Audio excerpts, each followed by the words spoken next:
Well, it's time for Community Corner, where we're going to highlight stories that teach, inspire, and help us learn a little bit more about our neighbors here in Metro Atlanta. I'm Ron Jones. You know, we're learning more about an affordable housing project that will be under construction in downtown Atlanta very soon. And historic church is behind this latest push that will also feature 2 schools once it's complete. 11 Alive's Joe Ripley has the details on the timeline for this project. What is so big that without God, it's bound to fail? It's a question Reverend Jasmine Smothers has asked for over a decade in her time here at Atlanta First United Methodist Church. Founded in 1847, the history has taken a toll on these hallowed halls. But Smothers has an eye on the future of the church and beyond. Atlanta First exists to worship God, to serve people, to grow together, and to engage the city of Atlanta and beyond. The city of Atlanta recently greenlit the permitting process for the 360 Peachtree Community Campus. The 2-phase project will span nearly 2 acres in downtown Atlanta. It will feature around 300 affordable homes, 2 schools, and retail. Altogether, Smothers says the project will cost around $180 million. Affordable housing is very expensive, and it takes a very long time to build. Smothers will have help from Invest Atlanta, the mayor's office, and the community. The purpose of this campus is really to interrupt generational poverty. And purpose is what drives her to keep answering that big question and her life's work. If we're not serving in community and with community, that we're not doing our job. The church exists to transform communities. Demolition and construction will begin this summer, and the hope is residents can move in by 2025. In downtown Atlanta, Joe Ripley, 11 Alive News. Fulton County Schools is now working to prioritize primary and behavioral health in the classroom. So the district is now adding a physician to one of its high schools. 11 Alive's Grace King explains why this could be a game changer.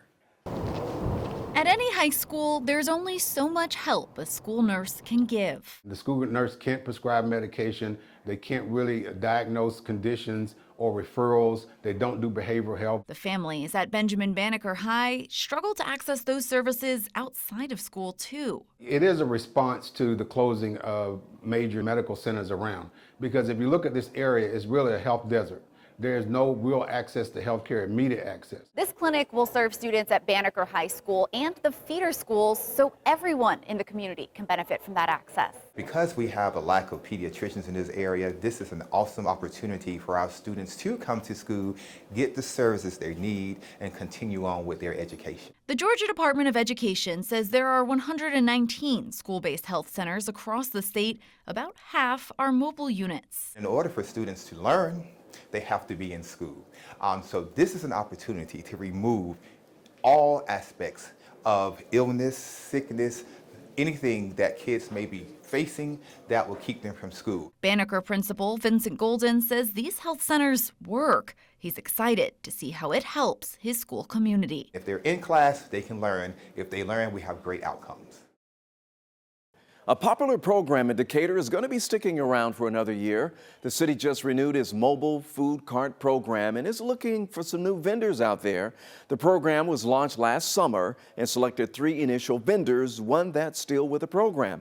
City leaders said that they want to keep bringing diverse food options downtown while providing more opportunities for small business owners.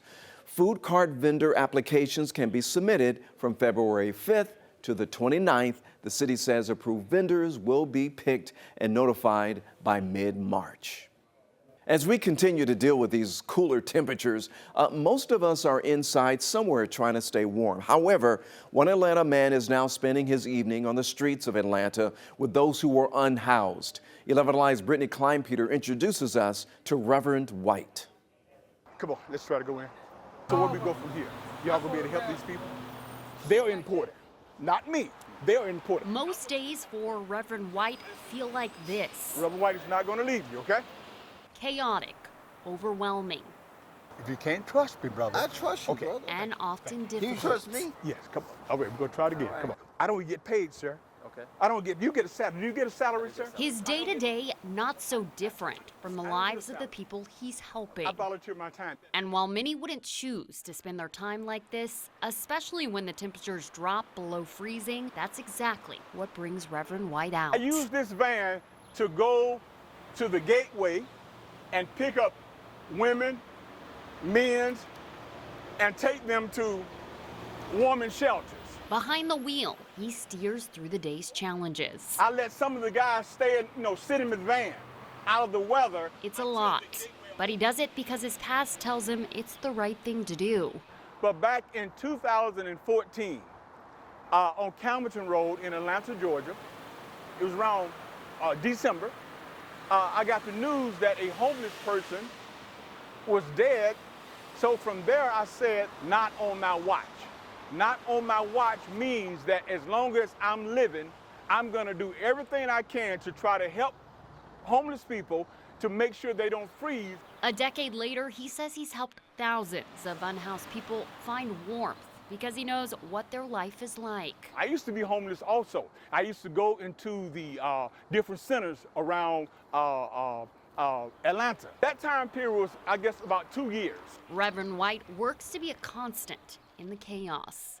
Come on, let's go. I don't want you to end up calling the police on me. Let's go. Navigating whatever roadblock he faces next. This is my life right now. This is what I do. In Atlanta, Brittany Kleinpeter, 11 Alive News. A Henry County middle school principal is not only an educator, but an accomplished soldier. And his students got to experience an honor of a lifetime. Eagles Landing Middle School principal Dr. Malik Douglas was recently promoted to lieutenant colonel.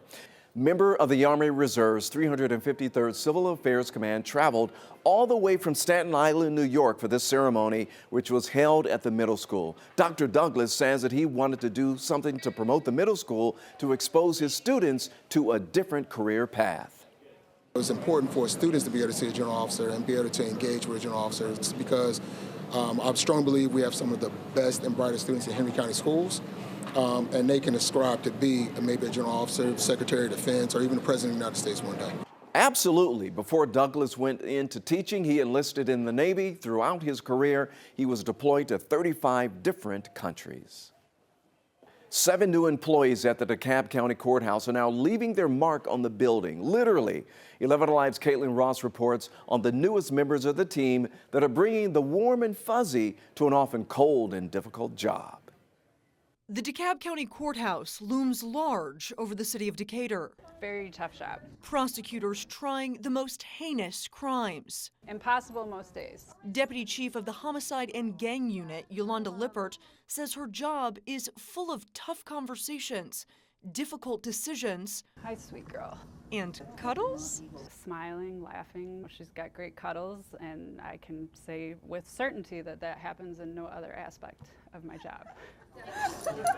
The veteran prosecutor sharing a special bond with a brand new member of her team, Yola. We happen to share a name. She's a yellow lab. I grew up with yellow labs. The DeKalb County Courthouse is the first in the state to welcome therapy dogs through its doors.